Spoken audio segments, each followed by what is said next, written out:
Okay, so the next unit that we're going to be talking about is probability. And the probability is the likelihood that an event will occur. So a probability can fall anywhere between 0 and 1. On this probability line, it shows you that a event that has a probability of 0 is listed as impossible. That would be something like if I had a bag of green marbles and I said, what are the odds that you could pull a red one out of that bag? It's never going to happen, so that's impossible. What are the odds that I roll a normal die and land on an 8? A die only has 1 through 6, so that's impossible. Then there are events that would fall under unlikely. They're going to happen, but only every once in a while. So if I had a 4-section spinner where there was 4 equal sections, one was blue, one was green, one was red, and one was yellow, the odds of landing on that blue is only 1 out of 4. So it's an unlikely event, and that's where it would fall in the line. An even chance, they show you the flipping a coin. What are the odds that I land on heads? It should be a 50-50 chance, 1 out of 2. So that's what's called an even chance because it's as equally likely of happening as it is to not happen. Finally, if something's likely, it's going to happen more often than not. So something that, what are the odds that I roll a 1 through 5 on a die? That's a 5 out of 6 chance, so that's pretty likely. The only unlikely thing is that the only outcome I don't want is that 6. So landing on a 1 through 5 is going to be likely.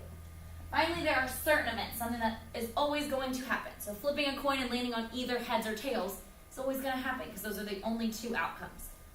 All right. The next thing we're going to talk about is the fundamental counting principle. So we're going to be talking about events where there are multiple outcomes. And the counting principle helps us figure out how many total outcomes there are. So the fundamental counting principle states that if an event has m possible outcomes and a second independent event has n possible outcomes, then there are m times n total possible outcomes for the 2 events together.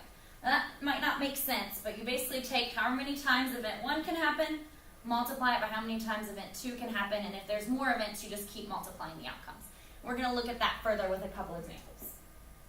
So the first example is that there are 5 flavors of ice cream, and you can have 1 of 3 kinds of cones with 3 different kinds of sprinkles on top. So we want to know how many combinations or outcomes are possible.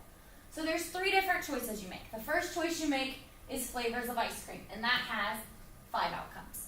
The second choice is the type of cone, which has 3 outcomes, and then the type of sprinkle is another 3 outcomes. So the counting principle says that the total number of outcomes will be determined when you multiply all of these. So you take 5 times 3, get 15, times 3 again. So there are 45 different combinations that you can make at that ice cream store.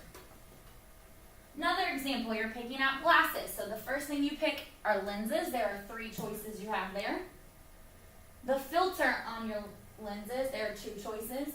And then you have 10 styles and frames. So once again, we just multiply all of these. 3 times 2 is 6, times 10 is 60. So you can have 60 different pairs or unique pairs of eyeglasses. Finally, we're going to have a shop. You can have 3 different sizes of surfboards. You can have 4 different color combinations and 5 different fin styles. So once again, I count the number of outcomes of each one, and then I just multiply. 3 times 4 is 12, times 5, I can make 60 different surfboards.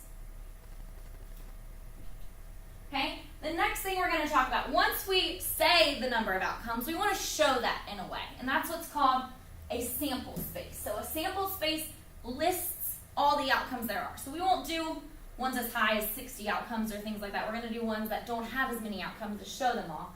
But there's 3 different ways to do that. We can create what's called an organized list, we can make a tree diagram, and we can make a table. So we're going to go through one problem and show that problem in the 3 different ways.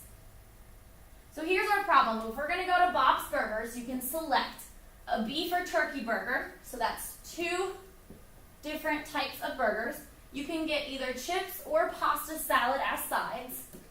2 different side options. And then for dessert, you can get ice cream or pie. So 2 different dessert options. So based on the counting principle, we know that there should be 2 times 2 times 2, or 8 different outcomes. But what if I wanted to know what the odds of someone ordering a meal that has chips in it? We want to show those outcomes so that our audience can see what they are. So based on our organized list, all we do is list out the outcomes. And I don't want to list them all, so I'm going to abbreviate. It's easier to abbreviate. So I'm going to pick a variable to represent each of these items. So I'm going to use B for someone ordering a beef, T for someone ordering turkey, C for chips, P for pasta salad as a side, I for ice cream, and then since pie I already used P, I'm going to have to use a different one. So I'm just going to use maybe, I've used B, T, C, P, I, so let's just use K. We just know that that's what representing pie is our dessert. So you just want to list all the combinations.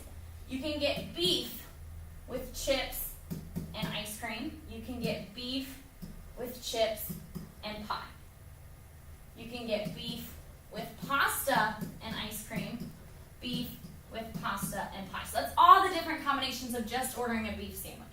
So then we go through and list all the turkey combinations. You can get a turkey burger with chips and ice cream, a turkey burger with chips and pie, a turkey burger with pasta and ice cream, or a turkey burger with pasta and pie. So there are 8 outcomes, and it's a lot easier to see if it's written that way what those mean. So my original question was, how many meals have pasta salad in them? So we can go find all of the outcomes that have P, and it's 4 out of 8, or that's the even chance, 50-50 shot that they're going to order a meal that has pasta in it. So this is an organized list where you specifically list out every single option. I'm not going to list out all the words, but I chose variables to make it a little more simpler. The next one is called a tree diagram. So when you're making a tree diagram, you basically make branches or branch off for each decision that you get to make. So I always just tell my students to start at a point.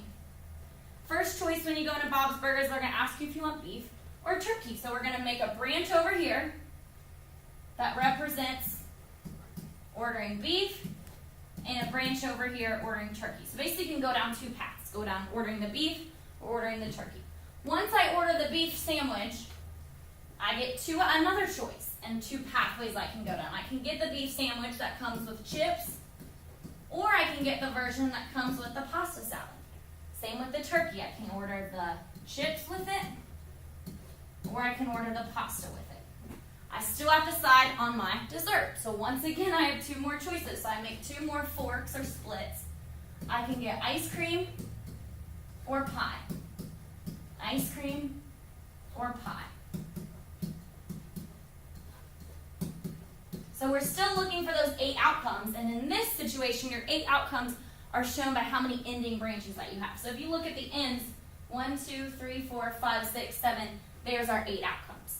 So if we want to look for pasta salad, we follow all the branches that have pasta salad, and there's 1, 2, 3, 4 out of 8 again. So you look at the branches, it's a little bit easier to see in the tree diagram to kind of see all of your different options that you have. The last one is a table, and the table isn't the best. It doesn't really show you all of the outcomes listed out, but it helps you kind of keep them organized. So when you make a table, you're going to make columns for each of the choices.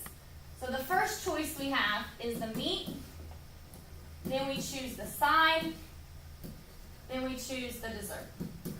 And you just list the outcomes underneath. So for meat, we have beef or turkey. For the sides, we have chips or pasta salad. And then for the dessert, we have ice cream or pie.